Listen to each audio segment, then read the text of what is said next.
भीख मांगते मांगते जब मैं एक बहुत ही बड़े से घर के पास पहुंची तो मैं दरवाज़ा खटखटाने लगी, इस उम्मीद में कि यहाँ तो बहुत अच्छी भीख मिल सकती है।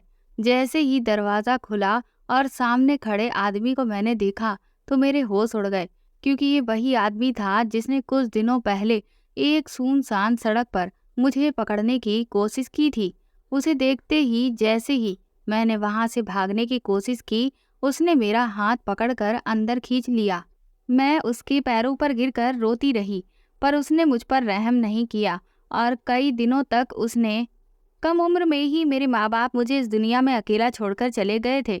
मेरी माँ तो मेरे जन्म के 2 साल बाद ही मर गई थी। मेरा कोई भाई-बहन भी नहीं था। लेकिन मेरे पिता माँ के मरने के बाद बहुत ज़्यादा बीमार रहने लगे थे। उन्हें लीवर और फेफड़ों से संबंधित काफ़ी सारी बीमारियाँ हो गई थीं, जिस वजह से उनकी तबीयत कभी-कभी अचानक खराब हो जाया करती थी और वो कोई काम भी करने नहीं जा पाते थे, क्योंकि उनका शरीर बहुत कमज़ोर हो चुका था। मेरी दादी के पास पैसों की कोई कमी नहीं थी, लेकिन फिर भी मेरी दादी ने उनका इलाज कराने से साफ इनकार कर दिया। उनका कहना ये था कि जब ये कुछ कमाता ही नहीं है तो उसके साथ चाहे जो भी हो, मैं इस पर 1 रुपया भी खर्च नहीं करूँगी। अगर मेरी दादी ने सही टाइम पर मेरे पिता का इलाज करवा दिया होता तो शायद वह ज़िंदा बच जाते। वैसे भी ज़िंदगी और मौत का फैसला तो इंसान के हाथ में नहीं होता है। मगर इसका मतलब ये नहीं है कि हम किसी भी बीमारी का ये सोचकर इलाज ना कराएं कि ये कुछ कमाता ही नहीं है। इस सब के चलते हुए पापा बहुत ज़्यादा दुखी रहने लगे थे और फिर उन्होंने धीरे धीरे शराब पीना भी शुरू कर दिया था। अगर दादी उनका साथ देती और वह जल्दी ठीक हो जाते तो वो शराब को कभी भी हाथ नहीं लगाते और ठीक होने के बाद वो भी किसी अच्छे काम पर लग जाते। लेकिन दादी ने तो कभी उन्हें अपने बेटे जैसा प्यार दिया ही नहीं। मेरी दादी और मेरे ताऊ जी से पिताजी का इलाज करवाने के लिए साफ इनकार करवा दिया करते थे और पिताजी का हिस्सा ताऊ जी के नाम कर देने का लालच भी दिया था। उन्होंने उन्हें अच्छे से समझाया कि अगर ये आदमी मर जाएगा तो फिर इसके हिस्से की सारी जायदाद भी तुम्हारे नाम पर हो जाएगी, क्योंकि इसके कोई लड़का भी तो नहीं है। उन लोगों ने मेरे पिता के मरने के बाद मेरे साथ बहुत बुरा सलूक करना शुरू कर दिया। बची कुची कसर मेरी बुआ ने पूरी कर दी। कुछ समय के बाद फूफा जी का जब काम छूट गया तो बुआ और फूफा भी हमारे ही घर में आकर रहने लगे और फिर वह सब एक हो गए। वो कहते हैं ना कि हमसे जुड़े हुए रिश्तों का अंदाजा हमारे अपनों के जाने से पहले ही बदल जाता है। लोग यही कहते थे कि मेरे पिताजी शराब पीने की वजह से मर गए थे, लेकिन मैं अच्छी तरह से जानती थी कि मेरे पिता शराब की वजह से नहीं बल्कि अपने परिवार से मिली दुत्कार और अपनी बीमारी के चलते मरे हैं। जब उनको ये लगा कि अपने परिवार के लिए उनका जो प्यार है वो कभी भी परिवार वालों को नहीं दिखेगा, तो इस गम में ही उन्होंने शराब पीना शुरू किया था और फिर तो ये उनकी मौत की वजह बन गई थी। मेरी दादी मेरे ताऊ जी से बहुत प्यार करती थी और बुआ से भी, क्योंकि ताऊ जी के सिर्फ बेटे ही थे और उनके पास नौकरी भी बहुत अच्छी थी, जबकि मेरे पिता तो बस एक मामूली से मिस्त्री थे। मेरी दादी बहुत ही लालची औरत थी, उनको हमेशा बस पैसों से ही प्यार था। मेरे पिता उनके छोटे बेटे थे, लेकिन उन्होंने कभी भी अपने छोटे बेटे से प्यार नहीं किया। मेरे पिताजी जब जिंदा थे तो उन्होंने मुझे बताया कि तुम्हारी माँ के साथ मेरी शादी भले ही अरेंज हुई थी, लेकिन हमारे बीच प्यार लव मैरिज जैसा ही था। तुम्हारी माँ को मरे हुए अब काफ़ी साल हो गए, लेकिन फिर भी मैं आज भी तुम्हारी माँ को भूल नहीं पाया हूँ। मैं आज भी उनसे पहले जितना ही प्रेम करता हूँ। हमारे बीच इतना प्रेम होने के बाद भी मैंने कभी नहीं सोचा था कि हम दोनों इतनी जल्दी अलग हो जाएंगे। सच में इस बारे में ना तो कभी मेरी माँ ने सोचा था और ना ही कभी मेरे पिताजी ने। यही वजह थी कि मेरी माँ के मरने के बाद मेरे पिताजी ने कभी दूसरी शादी भी नहीं की। मेरी माँ मुझसे मेरे पिता की गोद में छोड़कर मर गई थी। मेरे पिता ने मेरी खातिर दूसरी शादी नहीं की थी कि उनका कहना था कि मैं अपनी बेटी को खुद संभाल लूँगा, खुद पाल लूँगा, लेकिन किसी दूसरी औरत के हवाले कभी नहीं करूँगा। बचपन से ही मेरी दादी और ताई ने मेरी माँ के ना होने का मुझ पर फ़ायदा उठाया था। उन्होंने कभी मुझे प्यार मोहब्बत की नज़र से नहीं देखा था। मेरा जो भी काम होता था वो सिर्फ मेरे पिताजी ही किया करते थे। उन लोगों को तो बस मेरे पिताजी के मरने का इंतज़ार था, क्योंकि वह लोग मुझे बिल्कुल भी पसंद नहीं करते थे। पिताजी के मरने के बाद उन्होंने मुझे घर से निकाल दिया। पिताजी की मरते ही उन्होंने इस काम को अंजाम दे दिया था। मैं उस वक्त सिर्फ 10 साल की थी। मैंने अपने ऊपर जुल्म होते हुए देखे थे, लेकिन मैं किसी से कुछ नहीं कह पाई थी। मैंने अपनी दादी और ताई का एक अलग ही रूप देखा था। वो लोग मुझसे घर के सारे काम करवाया करती थी। पढ़ने लिखने की उम्र में उन्होंने मुझे खाना पकाने के लिए लगा दिया था। उन दिनों मुझे अपनों की बहुत ज़रूरत थी, लेकिन मेरे अपनों ने ही मेरे पिता के मरने के बाद मेरी ज़िंदगी बर्बाद करने के बारे में सोच लिया था। उन्होंने ये भी नहीं सोचा कि अगर मैं उनका सारा घर संभाल रही हूँ, तो ज़रूरत पड़ने पर वो भी तो मेरा साथ दें और मेरी फ़िक्र करें। दादी को अपनी बेटी तो बहुत प्यारी थी, लेकिन अपने बेटे की बेटी से उन्हें कोई भी मतलब नहीं था। उन्होंने एक बार भी नहीं सोचा कि आखिरकार मैं भी तो उनके ही घर की बेटी थी। उन्हें मेरा भी ख्याल रखना चाहिए था, क्योंकि मैं अपनी माँ के प्यार को तो कभी पा ही नहीं सकी। मैं जानती ही नहीं थी कि माँ का प्यार कैसा होता है। जब तक मेरे पिता जिंदा थे, तब तक किसी की मजाल नहीं थी कि कोई मुझसे ऊंची आवाज में भी बात कर सके, क्योंकि मेरे पिताजी ने हमेशा मुझे बहुत प्यार दिया था। वो घर अपना होते हुए भी अपना नहीं था। मेरी ताई दिखने में तो बहुत खूबसूरत थी, लेकिन वो मुझे बहुत ज़्यादा बदसूरत लगती थी, क्योंकि कभी उन्होंने मुझे अच्छा नहीं समझा। इसकी वजह बस यही थी कि उन्होंने कभी भी मुझ जैसी मासूम लड़की पर तरस नहीं खाया था।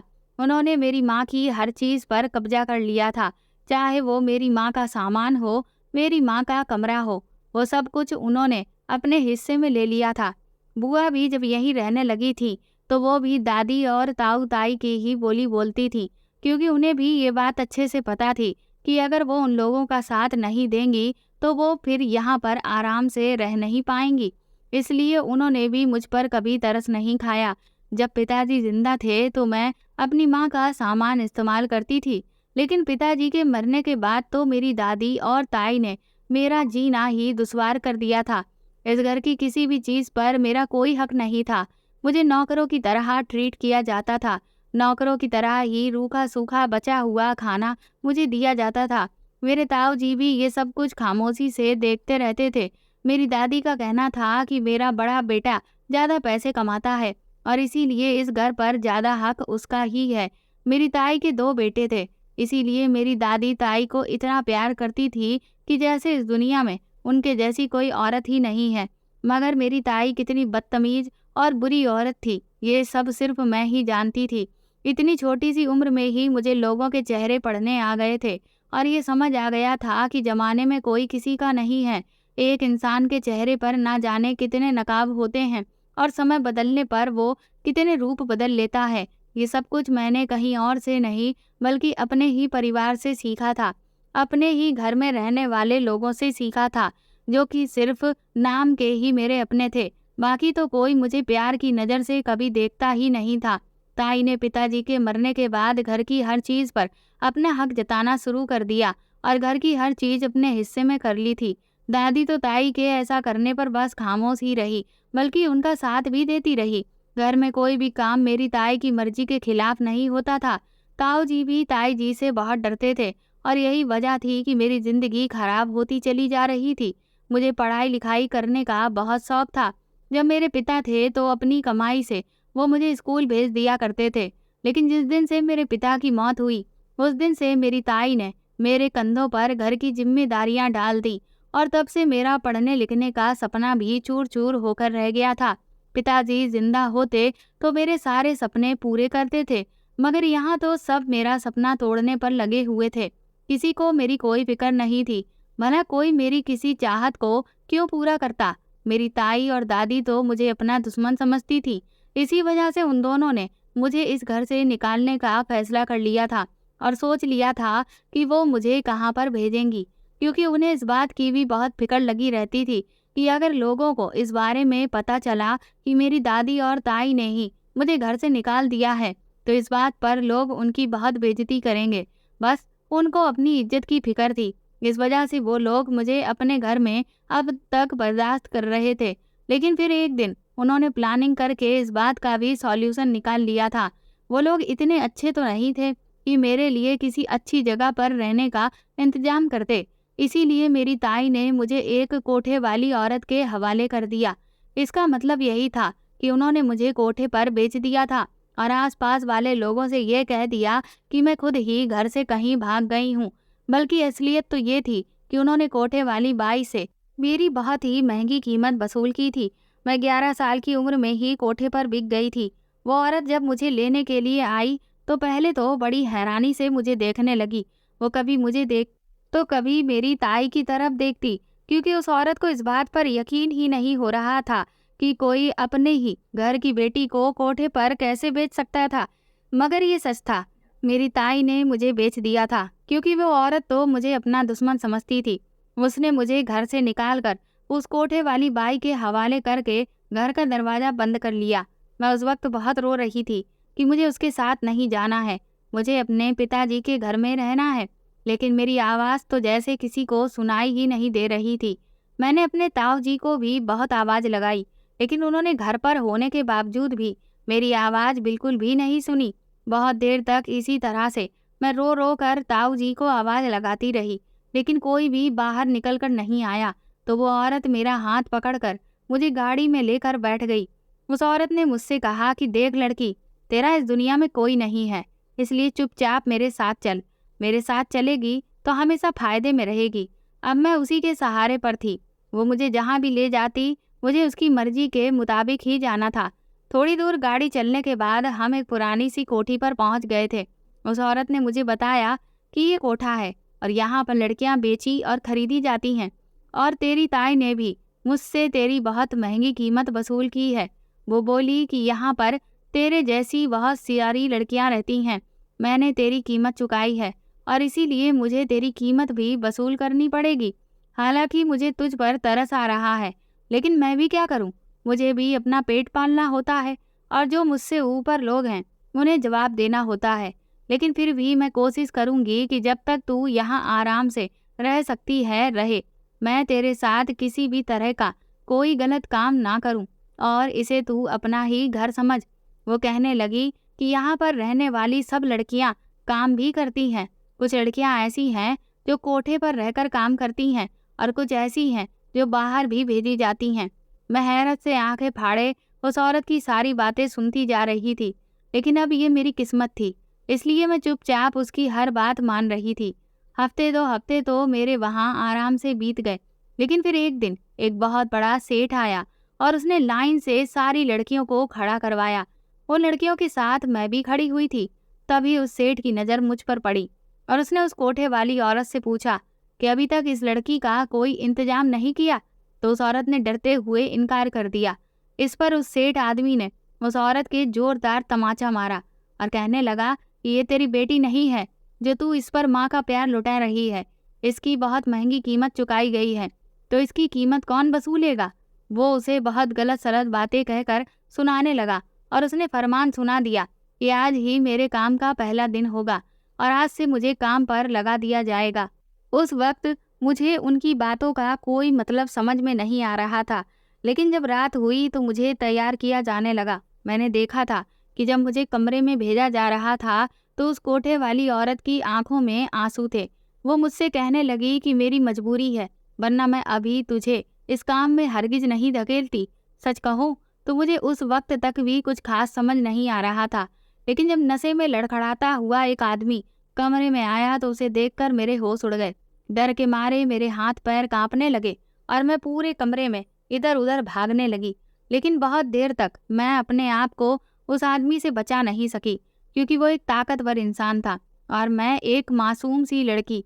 मेरी चीखें बाहर के कमरे तक जा रही थी, लेकिन ऐसा लग रहा था कि जैसे वहाँ कोई भी मेरी पुकार सुनने वाला नहीं है। और उस आदमी पर तो जैसे जुनून सवार था, उसे मुझ पर तरस ही नहीं आ रहा था। मैं बार बार उसके आगे हाथ जोड़कर कह रही थी, प्लीज़ अंकल मुझे छोड़ दीजिए, लेकिन उस आदमी पर कोई असर नहीं था। फिर मैं उसे ये कहकर समझाने लगी कि मैं तो आपकी बेटी के जैसी हूँ, लेकिन इन बातों का भी उस पर कोई असर नहीं हुआ और इसके बाद जो भी होने लगा उससे मेरी रूह कांपने लगी थी। मुझे काफ़ी ज़्यादा चोटें आ गई थी। मैं लगातार चीख रही थी कि तभी अचानक से दरवाज़ा खुला और वही कोठे वाली औरत कमरे के अंदर आई, जिस वजह से वो आदमी बुरी तरह से बौखला गया और गुस्सा होने लगा कि मैंने इसकी कीमत चुकाई है, लेकिन तू मुझे डिस्टर्ब कर रही है। तो वो कोठे वाली औरत मुस्कुराकर कहने लगी कि नहीं साहब, ऐसा नहीं है। मैंने सोचा कि आपके लिए और भी अच्छा इंतजाम किया जाए, इसलिए मैं आपके पीने के लिए देखिए कितना बढ़िया इंतजाम करके लाई हूँ। ये बात सुनकर उस आदमी का गुस्सा थोड़ा कम हुआ और उसने पीना शुरू कर दिया और कुछ ही देर में वो आदमी बेहोश होकर वहीं ढेर हो गया। उसके गिरते ही कोठे वाली औरत ने उससे कहा कि देख लड़की, अगर तू यहाँ रहेगी तो मैं अब तो तुझे नहीं बचा पाऊंगी। आखिर मैं कब तक हर रोज आने वाले ग्राहकों को यूं नशे की गोलियां दे देकर बेहोश करूंगी। एक ना एक दिन तो ये राज खुल जाएगा ना, और फिर हो सकता है उस दिन मेरी जान भी ले ली जाए। मैं इतनी बड़ी दयावान भी नहीं कि अपनी जान देकर तुझे बचाती फिरूं। इससे बेहतर यही है कि तू यहाँ से भाग जा। उससे ज्यादा क्या होगा, मुझे थोड़ी बहुत मार मिलेगी, लेकिन मैं अपने पास जमा पैसे उस सेठ आदमी को दे के अपनी जान छुड़ा लूंगी, क्योंकि उसे सिर्फ पैसों से मतलब है। एक बार उसे वह पैसे मिल जाएंगे जिसकी कीमत उसने तुझे खरीद कर चुकाई है, तो फिर वह भी शांत हो जाएगा। उस औरत ने मुझे थोड़े बहुत पैसे हाथ में पकड़ाए और कहा कि यहाँ से भाग जा और किसी ऐसी जगह जाना जहाँ तू सुरक्षित रह सके। मैं तुरंत ही वहाँ से भाग कर निकल गई। सच कहूँ, उस वक्त जब मैं बाहर भागी तो मुझे ऐसा लगा कि जैसे मैं एक बहुत भयानक जगह से बाहर निकल आई हूँ। लेकिन जब आधी रात को सड़क पर नंगे पैर मैं दौड़ रही थी, चारों तरफ सन्नाटा और अंधेरा था और कुत्ते भौंक रहे थे, तब मैं एक नए खौफ से भर गई। उस वक्त मुझे लगने लगा कि इससे अच्छा तो मैं वहीं पर थी, क्योंकि अब मुझे समझ ही नहीं आ रहा था कि मैं कहाँ जाऊं। मैं लगातार दौड़ती चली जा रही थी कि तभी कुछ दूर निकल जाने के बाद एक नुक्कड़ पर मुझे एक आदमी नशे में धुत दिखाई दिया। उसकी नज़र जैसे ही मुझ पर पड़ी, वो बहुत ही अजीब तरीके से मुस्कुराते हुए मेरी तरफ आगे बढ़ा और मुझसे पूछने लगा, ये लड़की कहाँ जाती है, इधर मेरे पास आ। लेकिन अब शायद मुझे भी मर्दों की पहचान हो गई थी। मैं समझ गई कि आखिर इसका इरादा क्या है। मैं तुरंत ही वहां से पीछे भागी तो वो तेजी से मेरी तरफ ही लपका। मैं एक नई मुसीबत में पड़ चुकी थी। वो मेरा पीछा छोड़ ही नहीं रहा था।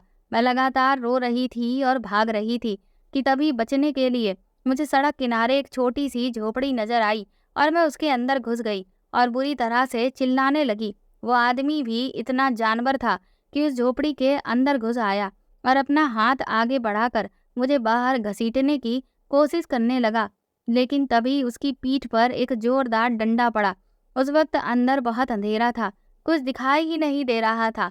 वो आदमी बिलबिलाता हुआ बाहर निकल कर आया और गालियां देने लगा। तभी एक औरत निकली और उसने जोर से डंडे से उसे पीटना शुरू कर दिया, जिससे वो आदमी डर कर वहां से भाग गया। जब वो वहां से चला गया और मेरी नज़र उस औरत पर पड़ी तो मेरी जान में जान आई। उस औरत ने मुझे प्यार से कहा कि तू ठीक तो है ना। मैंने रोते हुए उसके गले से लग गई। सच कहूँ तो ऐसा लगा जैसे आज मुझे मेरी माँ ने बचाया हो। उस वक्त उस औरत ने मुझे कुछ भी नहीं कहा। वो मुझे अपने सीने से चिपकाए हुए अंदर लेकर गई और हम दोनों माँ बेटी की तरह एक दूसरे से चिपक कर सो गए। अगले दिन सुबह जब मैं सोकर उठी तो उस औरत ने मुझे थोड़ा खाना खाने के लिए दिया और फिर उसने मेरे बारे में पूछा। मैंने बताया कि मेरा नाम कंचन है और उसके बाद मेरी जो कहानी थी वह पूरी मैंने उसे सुना दी। वो औरत मुझसे कहने लगी कि अगर तू चाहे तो यहीं मेरे पास ही रह सकती है, लेकिन देख तुझे काम करना पड़ेगा। मैंने उससे पूछा कि मुझे भला क्या काम करना होगा, तो वो कहने लगी कि जो काम मैं करती हूँ, मैं भीख मांगती हूँ, तो तुझे भी मेरे साथ यहाँ भीख ही मांगनी पड़ेगी और फिर हम दोनों आराम से अपना पेट भरते हुए इस झोपड़ी में रह सकते हैं। वैसे तो भीख मांगना कोई ऐसा काम तो नहीं था जिसे सीखना पड़ता, मगर मुझे भीख मांगना भी कहाँ आता था। लेकिन मैं उस औरत के साथ भीख मांगने जाने लगी और प्रैक्टिस करने लगी। धीरे धीरे कंचन ने भी भीख मांगना सीख लिया था। उस औरत को कंचन अम्मा कहकर बुलाने लगी, क्योंकि सच कहें तो वो कंचन की माँ जैसी ही थी। कभी कभार अगर अम्मा की तबीयत खराब हो जाती तो मैं अकेले ही भीख मांगने चली जाती थी और सड़क किनारे बैठकर भीड़ भाड़ वाली जगह में जाकर मैं काफी सारे पैसे भीख में मांग कर ले आई थी। और इस तरह से काफी साल गुजर गए। धीरे धीरे वक्त गुजरता चला गया और मेरी उम्र 18 साल हो गई। अभी तक मैं अम्मा के साथ रहकर ही भीख मांगने जाती थी। हम लोगों ने काफी सारे पैसे इकट्ठे कर लिए थे, लेकिन फिर भी हमारे पास अभी पैसे कम ही थे। क्योंकि ये पैसे हम लोग अपना एक घर खरीदने के लिए इकट्ठे कर रहे थे। अम्मा का कहना था कि जिस जगह पर हम लोग यहाँ सड़क किनारे रह रहे हैं, ये अवैध जगह है और जिस दिन पुलिस की नज़र में हम लोग आ गए, उसी दिन वो हमें यहाँ से निकाल फेंकेगी और फिर हम लोग कहाँ जाएंगे? अगर दूसरी जगह अपना बसेरा बनाएंगे भी, तो वह जगह भी अवैध ही होगी। इसलिए हमें अपना खुद का घर खरीदना होगा।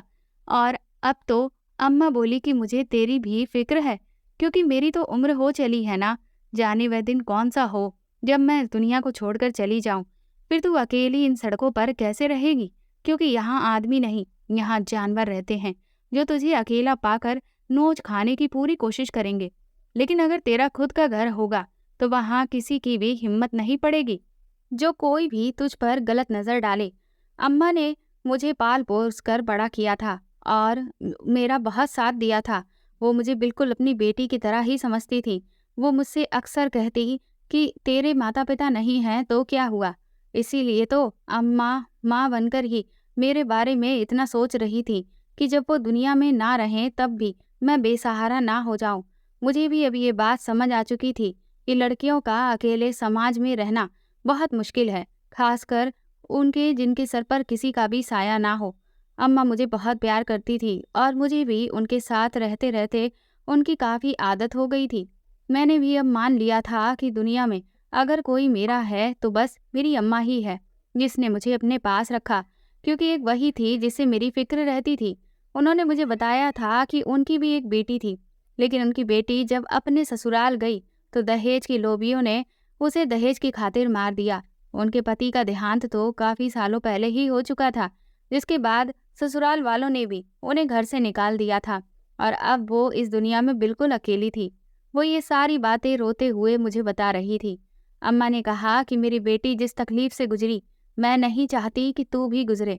इसीलिए तुझे मैं यही कहूँगी कि अगर कोई ढंग का और समझदार इंसान जीवन में मिले तो ही शादी करना, वरना इससे बेहतर तो यही है कि अकेले ही अपनी ज़िंदगी गुजार देना। कम से कम जिंदा तो रहेगी। और फिर एक दिन वो भी आया जब अम्मा मुझे छोड़कर इस दुनिया से चली गई। मेरे पास उस वक्त तक भी इतने पैसे नहीं हो पाए थे कि मैं अपने सर पर एक छत खड़ी कर सकती थी। इसलिए मैंने एक सुनसान जगह पर कुछ बांस खरीद कर बांस से बनी हुई छोटी सी झोपड़ी बना ली और फिर उसमें रहते हुए ही भीख मांग कर मैं अपना गुजारा करना शुरू कर दिया था। एक दिन मैं सड़क के किनारे खड़ी हुई भीख मांग रही थी, लेकिन वो जगह बहुत सुनसान थी।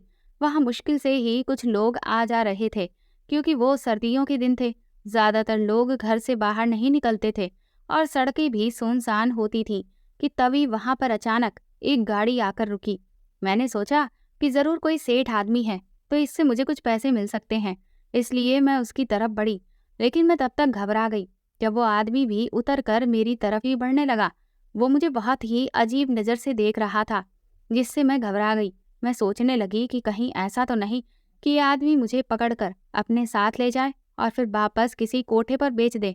ये सोचकर मैं तुरंत ही पीछे हटने लगी, पर वो आदमी तुरंत चिल्लाते हुए मेरे पीछे भागा कि मेरी बात तो सुनो, अरे लड़की मेरी बात सुनो एक बार।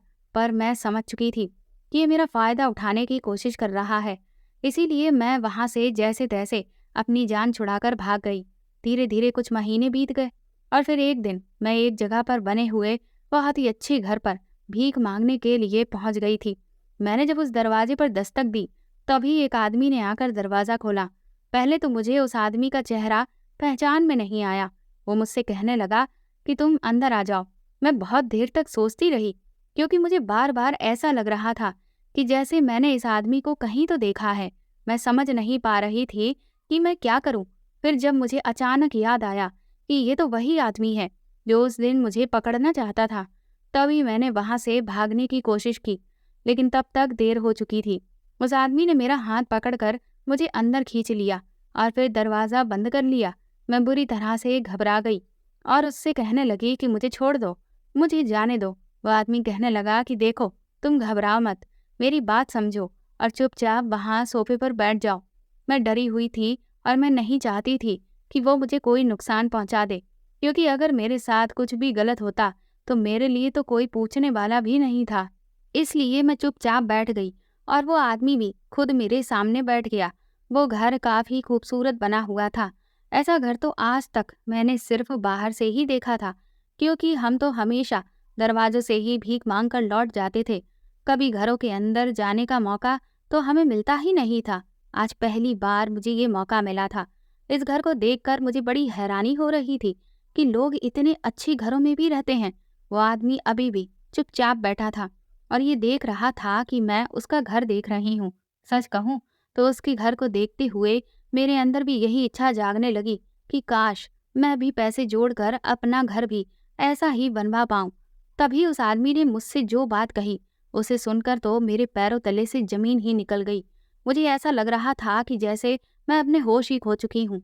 वो कहने लगा कि क्या तुम मेरे बेटे से शादी कर सकती हो? उसका ये सवाल सुनकर मुझे बड़ी हैरानी हुई। मैंने तो सोचा था कि शायद वो मेरा फायदा उठाने के लिए मुझे घर के अंदर बुलाकर लाया था, लेकिन मुझे नहीं पता था कि वो मुझे इतना बड़ा ऑफर भी दे सकता है। इसके बारे में मैंने कभी सोचा भी नहीं था। मुझे लगा कि शायद मैंने गलत सुना होगा। कंफर्म करने के लिए मैंने दोबारा उनसे ये बात दोहराई, तो उन्होंने दोबारा से मुझे अपने बेटे से शादी करने का ऑफर दिया। सच कहूँ तो मैं खुश हो गई, क्योंकि मैं भी अकेले रह रहकर परेशान हो गई थी। मैंने फिर बिना सोचे समझे ही शादी के लिए हाँ कर दी। अब उनका बेटा जो भी था, जैसा भी था, लेकिन मेरी उससे शादी होने वाली थी और ये बात मेरे लिए काफ़ी थी। उसके अलावा मैंने उस वक्त कुछ सोचा ही नहीं और फौरन ही शादी के लिए तैयार हो गई। मेरे बस हाँ करने की ज़रूरत थी। उस आदमी ने कहा कि तुम्हें अब हमारे घर पर ही रहना होगा और तुम्हें यहाँ सब कुछ मिलेगा। वो आदमी कहने लगा कि कल सुबह ही तुम्हारी मेरे बेटे के साथ शादी होगी। उस आदमी की इतनी जल्दबाजी पर मुझे बड़ी हैरानी हो रही थी, मगर फिर मैं इस बात को इग्नोर कर दिया। मैं अपनी झोपड़ी में पहुंच गई और वहां से अपना कुछ सामान और बैग उठाकर ले आई, जिसमें मेरे कुछ कपड़े, ज़रूरत का सामान था। मैं वापस उस आदमी के घर आ गई थी। उस आदमी ने मुझे अपने घर में रहने के लिए एक कमरा दिया और कहा कि अब तुम इस कमरे में रहोगी। वो कमरा भी बहुत खूबसूरत था। मुझे तो अपनी आंखों पर यकीन ही नहीं हो रहा था कि मैं इतने बड़े घर की बहू बनने जा रही हूँ। मुझे अपनी किस्मत पर अभी तक यकीन ही नहीं था, मगर वो आदमी अपने बेटे की शादी मुझसे क्यों करवा रहा था, ये बात मेरी कुछ समझ में नहीं आ रही थी। मैं तो एक आम सी भीख मांगने वाली लड़की थी। वो आदमी चाहता तो अपने बेटे की शादी किसी बड़े और बहुत ही अमीर परिवार की बेटी से करवा सकता था, पर उसे मैं ही क्यों पसंद आई थी, ये बात मेरी समझ में नहीं आ रही थी।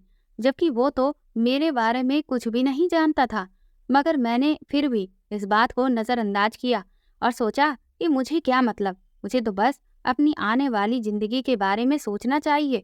आखिर कब तक मैं यूं ही अकेली भीख मांगती फिरूंगी। पहले की बात और थी, अम्मा ने मुझे पालकर इतना बड़ा कर दिया, लेकिन अब मैं अकेले कब तक दर दर की ठोकरें खाऊंगी और उस झोपड़ी में रहूंगी। वहां पर भी तो मैं सुरक्षित नहीं थी। ऐसे में मुझे इस आदमी का ऑफर सबसे बेहतर लगा। वो आदमी जैसे भी सोचकर मुझे अपने बेटे के लिए चुन रहा था, मेरे लिए यही काफ़ी था कि मैं इतने बड़े घर के बेटे की पत्नी बनने वाली हूँ। वैसे भी एक ना एक दिन मुझे शादी तो करनी ही थी। अब जबकि मैं भीख मांगने वाली लड़की थी, तो दूर दूर तक भी मेरे लिए ऐसे परिवार का रिश्ता तो नहीं आता। लेकिन ये तो मेरा भाग्य अच्छा था कि खुद इस आदमी ने मुझे अपने बेटे से शादी करने का ऑफर दिया। इससे ज़्यादा भला मुझे और क्या चाहिए था। वह आदमी मुझे कमरे में छोड़कर चला गया, जिससे मुझे इस बात की भी तसल्ली हो गई थी कि आदमी मेरा गलत फ़ायदा हरगिज़ नहीं उठाएगा। थोड़ी देर के बाद एक नौकरानी मेरे लिए खाना लेकर आई। वो कहने लगी, मैडम, खाना खाने के बाद आप सो जाना, सुबह आपकी शादी है, उसके लिए मैं आपको तैयार करने आ जाऊंगी। वो खाना रखकर चली गई। उसके जाने के बाद मैं खाना खाने लगी। फिर फ्री होकर मैं थोड़ा आराम करने के लिए लेट गई। मुझे कब नींद आई कुछ पता नहीं चला। जब मैं सोई तो मेरी आंख अगली सुबह ही खुली। सुबह लगभग 8 बज रहे थे। तभी वो आदमी मेरे कमरे में आया और उसने मुझे जगाया। मैंने घबरा कर उसे देखा कि उसके साथ वो नौकरानी भी थी। वो मुझे तैयार करने के लिए आई थी और उनके पास दुल्हन के कपड़े मौजूद थे। फिर नौकरानी ने नाश्ता भी लाकर वहीं रख दिया और वो आदमी कहने लगा कि तुम नाश्ता करने के बाद तैयार हो जाना। इस सामान में तुम्हारे दुल्हन बनने का सारा सामान है। वो आदमी मुझे ये सब बताकर चला गया। उनके जाने के बाद मैंने वो सारा सामान खोल कर देखा। उसमें कपड़ों के साथ साथ बहुत सारे कीमती जेवर भी मौजूद थे। ये सब कुछ देखकर मुझे अपनी आंखों पर यकीन नहीं हो रहा था। मैंने अपनी सारी जिंदगी में नहीं सोचा था कि कभी इतने कपड़े और जेवर मेरे लिए भी होंगे और मैं इनको पहनकर दुल्हन बनूंगी, वो भी इतने बड़े अमीर परिवार की। ये सारा सामान देखने के बाद जब मैंने टाइम देखा तो मैं जल्दी से उठकर खड़ी हो गई और तैयार होने लगी। ये सारे जेवर और कपड़े पहनकर मैं बहुत अच्छे से तैयार हो गई थी और इन कपड़ों में बहुत खूबसूरत लग रही थी, क्योंकि आज तक मैंने इतने कीमती कपड़े कभी नहीं पहने थे। 1 घंटे के बाद मेरी शादी होनी थी। मेरे चेहरे पर घूंघट डाल दिया गया था और मेरी शादी की सारी रस्में शुरू हो गई थी। मेरी शादी किससे हो रही थी उसको तो मैंने अभी तक देखा ही नहीं था। वो लड़का कैसा था, कौन था, इसके बारे में अभी तक मुझे कुछ पता ही नहीं था। यहाँ तक कि मैंने उसकी हल्की सी झलक भी नहीं देखी थी, क्योंकि उस आदमी के बेटे ने अपने चेहरे पर सेहरा पहना हुआ था। वो पूरी तरह से फूलों से ढका हुआ था, लेकिन उसकी कद-काठी को देखकर ऐसा तो लग रहा था कि उस आदमी का बेटा वाकई में बहुत स्मार्ट है। होना भी चाहिए था, क्योंकि वो आदमी भी इस उम्र में भी बहुत हैंडसम दिखता था। जब मेरे पति ने मेरी मांग में सिंदूर भरा और मंगलसूत्र पहनाया तब भी मैं उसका चेहरा नहीं देख पाई, क्योंकि मैंने नज़र उठाकर उसे देखा ही नहीं। उसके अलावा मुझे कुछ भी नहीं पता था। शादी की रस्में पूरी होने के बाद उस आदमी ने मुझे वापस उसी कमरे में भेज दिया जो रूम मुझे रहने के लिए दिया गया था। फिर थोड़ी देर के बाद वो आदमी मेरे कमरे में आया और कहने लगा कि कंचन, तुम्हारे पति ने मन्नत मांगी है कि वो पूरे 3 महीने तक अपनी पत्नी से बिल्कुल भी नहीं मिलेगा और वो एक ज़रूरी काम के सिलसिले में बाहर भी जा रहा है। वहाँ से आने के बाद ही वो तुमसे मुलाकात करेगा। मुझे उस आदमी की ये बात माननी पड़ी। इतने दिन होने के बाद भी मैंने अपने पति को अभी तक नहीं देखा था। मैं उस आदमी के घर में आराम से रह रही थी। यहाँ मुझे किसी भी तरह की कोई परेशानी नहीं थी। मेरा पति अभी तक बाहर से वापस नहीं आया था, ना ही अभी तक मैंने उसे देखा था। मैं बस उसी के घर में रह रही थी। यही मेरे लिए बहुत बड़ी बात थी। फिर एक दिन इसी तरह मुझे ख्याल आया कि मन्नत तो मेरे पति ने मांगी है। मैंने तो कोई मन्नत नहीं मांगी कि मैं अपने पति को ना देख सकूं। मैं अपनी मन्नत पूरी होने से पहले अगर मुझको नहीं देख सकता, लेकिन मैं तो उसे देख सकती हूँ ना, क्योंकि मैंने तो कोई मन्नत नहीं मांगी। ये सोचकर मैंने अपने पति को देखने का इरादा किया। मैंने अपने ससुर से कहा कि मुझे अपने पति की फोटो देखनी है, लेकिन मेरे ससुर ने मुझे साफ इनकार कर दिया। वो मुझसे मेरे पति की फोटो दिखा ही नहीं रहे थे। फिर एक दिन मैं अपने ससुर के कमरे में जाकर चुपके से उनके कमरे की तलाशी लेने लगी और मेरे हाथ में मेरे पति का कोई फोटो लग जाए, ताकि मैंने सोचा था कि मैं सिर्फ फोटो देखकर ही अपने ससुर के कमरे से निकल जाऊंगी। मैं अभी वहां चुपचाप अपने पति का फोटो ढूंढ ही रही थी कि लेकिन तभी अचानक मुझे ऐसा लगा कि कमरे में कोई आ रहा है। मैं जल्दी से अलमारी के पीछे छुप गई कि कहीं मेरे ससुर ने मुझे देख तो नहीं लिया, तो वह ना जाने मेरे बारे में क्या सोचेंगे। लेकिन वो जो कोई भी कमरे में आया वो मेरे ससुर नहीं बल्कि किसी और लड़के के बोलने की आवाज़ थी। वो किसी से फ़ोन पर बात कर रहा था। जब मैंने उस लड़के को देखा तो मैं हैरान थी। उस लड़के के चेहरे पर अजीब सी पट्टी बंधी हुई थी, लेकिन थोड़ा थोड़ा चेहरा मुझे नजर आ रहा था। तब मुझे याद आया कि इस लड़के को तो मैंने काफ़ी महीनों पहले देखा था। मुझे ठीक से वो दिन याद है। भीख मांगने के लिए मैं निकली थी, लेकिन उस दिन मुझे काफ़ी देर हो गई थी और मैं सड़क से घर आ रही थी, तो चारों तरफ बिल्कुल सुनसान रात का टाइम था। तभी वो लड़का मुझे अपनी कार के पास खड़ा हुआ दिखाई दिया। वो किसी से बात कर रहा था। मेरी नज़र जैसे ही उस लड़के पर पड़ी, मैंने सोचा घर जाने से पहले कुछ पैसे इससे भी मांग लेती हूँ। मैं उस लड़के के पास पहुंची तो उसने मुझे ध्यान से देखा और कॉल काट दी। फिर वो मुझसे कहने लगा कि तुम अकेली सुनसान इस सड़क पर क्या कर रही हो? इतनी रात को यहाँ वहाँ अकेले तुम्हारा घूमना बिल्कुल भी सुरक्षित नहीं है। मैंने उससे कहा कि साहब, मेरी मजबूरी है, लेकिन बस मैं घर जा ही रही हूँ। उसने तुरंत ही 100 रुपए का एक नोट निकाला और मेरी तरफ आगे बढ़ा दिया। 100 के नोट को देखते ही मेरी आंखों में चमक आ गई। फिर वो मुझसे बोला कि अब तुम जल्दी से अपने घर जाओ, क्योंकि रात बहुत हो रही है और ये इलाका ठीक नहीं है। मुझे वो लड़का बहुत अच्छा लगा था, क्योंकि पहली बार मैंने किसी ऐसे मर्द को देखा था जो एक लड़की की इज्जत की फिक्र कर रहा था। मैं जैसे ही वहां से आगे बढ़कर निकल गई, तभी मुझे अचानक से कुछ अजीब सी आवाज़ सुनाई दी।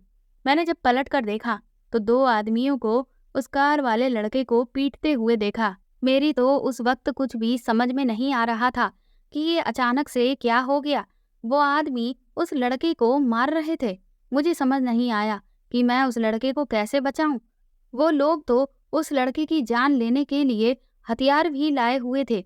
तभी मुझे याद आया कि मेरे बैग में तो हमेशा एक बड़ा-सा चाकू रहता है। अम्मा ने मुझे मेरी सेफ्टी के लिए ये चाकू दे रखा था। वो मुझसे कहती थी कि मुझे अपनी सुरक्षा खुद करनी होगी। अगर कभी भी कोई परेशान करने की कोशिश करे तो उसे चाकू मारकर घायल कर देना। मैंने तुरंत अपने बैग से चाकू निकाला और उन दोनों आदमियों पर मैं चाकू लेकर टूट पड़ी। लेकिन तब तक उन लोगों ने उस लड़के पर कई वार कर दिए थे। उसके चेहरे पर बहुत घाव हो चुके थे और वो दर्द से तड़प रहा था। लेकिन जब उस लड़के को मेरा भी साथ मिल गया तो हम दोनों ने मिलकर उन आदमियों को बहुत मारा। हमें लगा कि अब ये भाग जाएंगे, लेकिन तब तक और भी आदमी आ गए। ये देखकर मैं और वह दोनों ही घबरा गए। उस लड़के ने मुझसे कहा, जल्दी से कार में बैठो। मैं तुरंत ही उसकी कार में बराबर में बैठ गई और उसने बहुत तेजी से कार चलाना शुरू कर दिया। हम काफी दूर निकल आए थे।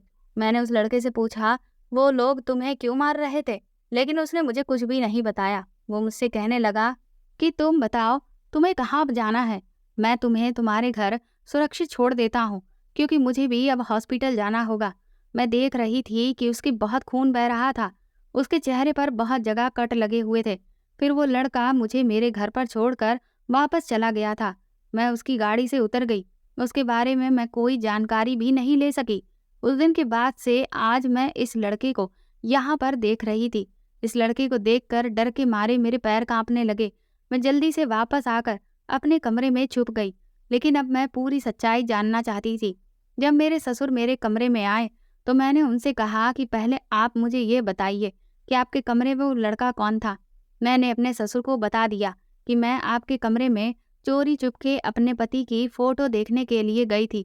तब मैंने वहां पर एक लड़के को देखा। मेरे ससुर कहने लगे, मुझे तुम्हारी आंखों का ये वहम लगता है। घर में सच में कोई लड़का नहीं है। मेरा बेटा और तुम्हारा पति, वो भी घर से बाहर गया हुआ है। और फिर तुम मुझे बिना बात मेरे कमरे में क्यों गई थी? मैंने कहा कि मैं आपके कमरे में अपने पति की फोटो देखने के लिए गई थी। मैंने आपको सच सच बता दिया है। लेकिन फोटो की जगह मुझे वहां पर एक लड़का मिला जिसको मैंने पहले भी एक बार देख रखा है। आपने मुझसे झूठ क्यों बोला कि यहाँ सिर्फ मैं और आप ही रहते हैं? अब आप जल्दी से मुझे बताओ कि वो लड़का कौन है। उसके बाद मेरे ससुर ने मुझे जो बताया उसे सुनकर मैं हैरान रह गई। वो कहने लगे कि वो लड़का तुम्हारा पति है और इस लड़के से ही तुम्हारी शादी हुई है।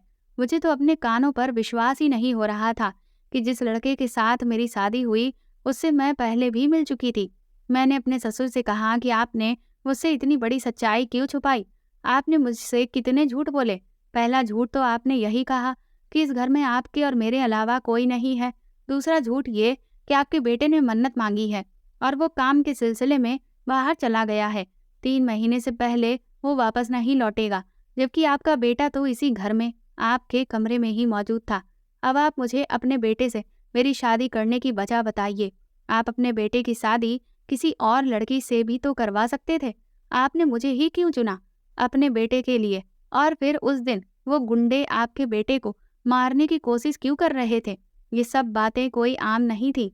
इन सब बातों के पीछे जरूर कोई बड़ी वजह छुपी हुई थी। मेरे ससुर मेरे सवाल सुनकर खामोश हो गए। वो मुझे कुछ बता ही नहीं रहे थे, लेकिन उनके अलावा मुझे इन सवालों के जवाब कोई और नहीं दे सकता था। मैं यही सब सोच रही थी कि कहीं बड़े घर में शादी करने के चक्कर में मैं किसी बड़ी मुसीबत में तो नहीं फंस गई। अब मुझे बहुत डर महसूस होने लगा। मैंने सोच लिया कि मुझे क्या करना है। मैं अपने ससुर को वहीं छोड़कर अपना सामान पैक करने अपने कमरे में चली गई। मैंने फैसला कर लिया था, मैं इस घर को छोड़कर वापस अपनी झोपड़ी में चली जाऊंगी। अपना सामान लेकर मैं जब दरवाजे से बाहर आई तो मेरे ससुर खड़े थे।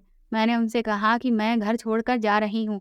मुझे जाता देखकर मेरे ससुर मुझे रोकने की बहुत कोशिश करने लगे, लेकिन मैंने उनसे कहा कि मैं सिर्फ एक शर्त पर ही रुकूंगी, जब आप मेरे सारे सवालों का जवाब देंगे। फिर उन्होंने बताया कि दरअसल गांव में हमारी काफ़ी ज़मीन जायदाद है, लेकिन हम लोग यहाँ शहर में रहने लगे थे। काफ़ी साल पहले हम लोग भी गाँव में रहते थे, लेकिन हमारे ही परिवार के कुछ लोगों ने मेरी पत्नी के ऊपर कुछ ऐसा करवा दिया, जिसकी वजह से उसका देहांत हो गया। क्योंकि उनकी गलत नज़र मेरी जायदाद पर थी। मुझे अपने बेटे से बहुत प्यार था और इसीलिए मैं अपने बेटे को लेकर यहाँ शहर में आ गया। मेरे बेटे का नाम रजत है। वो मेरा इकलौता बेटा है। मेरी गांव में करोड़ों की ज़मीन है। उन लोगों की चालाकी देखकर मैंने उस ज़मीन को अपने बेटे के ही नाम पर कर दिया। जब मैं शुरुआत में शहर में आया तो मुझे पहले बहुत परेशानियों का सामना करना पड़ा, लेकिन मैंने जैसे तैसे अपने बेटे को एक काबिल इंसान बनाया। इतने सालों तक मेरे परिवार के लोग मेरी ज़मीन पर कब्जा करके ऐश करते रहे, जबकि उसका असली मालिक मेरा बेटा है। जब मेरे बेटे ने इस बात को जाना तो उसने अपना हक मांगने के लिए कानूनी लड़ाई लड़ने की ठान ली और मेरे परिवार के लोगों को साफ चेतावनी दी कि उसकी संपत्ति पर वह अब नज़र भी ना डालें। और इधर उसने उन लोगों के खिलाफ केस कर दिया।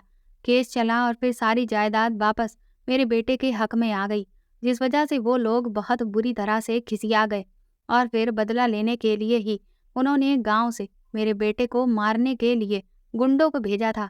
मैं उस वक्त बहुत डर गया था, लेकिन जब मेरे बेटे ने ये बताया कि एक लड़की की वजह से ही मेरे बेटे की जान बच पाई, तो मैंने दिल ही दिल में भगवान का बहुत शुक्रिया अदा करने लगा। मेरे परिवार में एक खानदानी पुरोहित हैं जो हम सब की कुंडलियां देखते हैं और ग्रह नक्षत्र के हिसाब से हमें हमेशा ये बताते आए हैं कि हमें क्या करना चाहिए और क्या नहीं। मैंने अपने बेटे पर आई इस आफत के लिए बहुत परेशान था, क्योंकि मुझे पूरा यकीन था कि जब वो लोग एक बार हमला कर सकते हैं तो फिर वो दोबारा भी मेरे बेटे की जान लेने की कोशिश कर सकते हैं। इसीलिए मैं उन पुरोहित जी के पास गया। उन्होंने मुझसे कहा कि अगर मैं अपने बेटे की शादी उसी लड़की से करवा देता हूँ जिसने पहले हमले में उसकी जान बचाई थी, तो मेरे बेटे के ऊपर से ये बला अपने आप ही टल जाएगी और फिर कभी भी मेरे बेटे पर यह मुसीबत नहीं आएगी। उनकी ये बात सुनकर मैं तुम्हें ढूंढने के लिए निकल पड़ा था। उस दिन भी जब मैंने तुम्हें देखा था तो मेरा बेटा कार में ही बैठा था।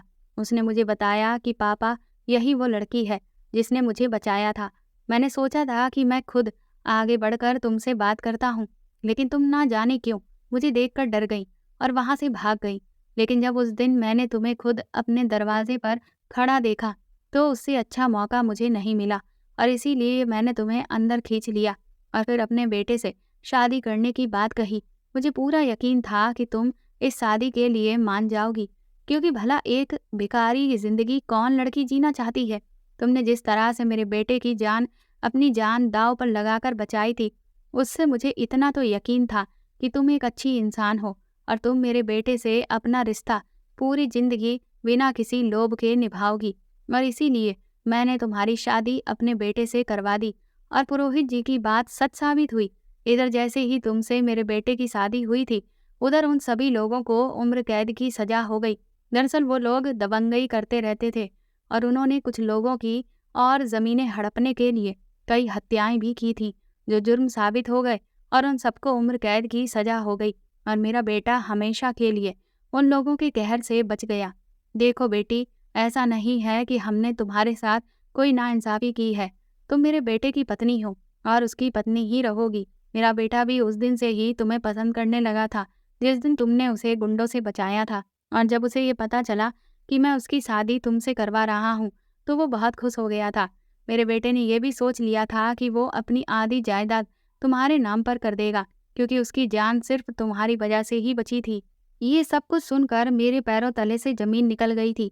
मैंने पीछे पलटकर देखा तो मेरा पति भी वहीं पर खड़ा था। वो मेरे आगे हाथ जोड़कर खड़ा हुआ कहने लगा, मुझे माफ़ कर दो, मैं दरअसल तुमसे बहुत प्यार करता हूँ। ये सारी बातें सच हैं जो पापा ने तुम्हें बताई। मैं तुम्हें दिल से थैंक यू बोलना चाहता हूँ। तुमने मेरा बहुत साथ दिया। ये सब सुनकर मैं बहुत खुश हो गई। मेरी ज़िंदगी में इतना बड़ा बदलाव आ सकता है, मैंने कभी नहीं सोचा था कि मेरे परिवार के अलावा भी कुछ लोग ऐसे हैं जो सिर्फ मुझसे नफरत ही नहीं करते थे, बल्कि मुझसे प्यार करते हैं। मेरी ज़िंदगी में अम्मा और रजत ऐसे इंसान थे जिन्होंने मुझे प्यार किया। मेरे ससुर भी मुझ पर स्नेह लुटाते थे, वरना तो मुझे ऐसा लगता था जैसे इस दुनिया में हर इंसान मतलबी है, कोई किसी से प्यार नहीं करता, हर इंसान एक दूसरे से नफरत करता है। मेरी ज़िंदगी बिल्कुल बदल गई थी, लेकिन अभी तक मेरे ज़हन में ये सवाल था कि मेरे पति ने मुझसे अपना चेहरा क्यों छुपाया था। मैंने उसे सवाल किया तो वो कहने लगा कि अब तो तुम साफ सामने देख रही हो कि मेरे चेहरे पर कितनी पट्टियां बंधी हुई हैं। दरअसल उस दिन जब मुझ पर हमला हुआ था तो मेरा चेहरा बहुत बुरी तरह से खराब हो चुका था और मैंने सोचा था कि मैं अपनी पत्नी के सामने इस बुरे चेहरे के साथ नहीं जाऊंगा, बल्कि अपना पूरा इलाज करवाने के बाद जब सर्जरी से मेरा चेहरा पूरी तरह से ठीक हो जाएगा तब मैं तुम्हें सरप्राइज देता। लेकिन मैं ऐसा नहीं कर सका। मैंने आगे बढ़कर रजत से कहा कि मुझे तुम्हारे खराब चेहरे से कोई लेना देना नहीं, क्योंकि तुम एक बहुत अच्छे इंसान हो और मैं तुम्हें दिल से अपना पति मानती हूँ। अब मैं खुशी खुशी अपने ससुर और अपने पति के साथ अपनी ज़िंदगी गुजार रही हूँ।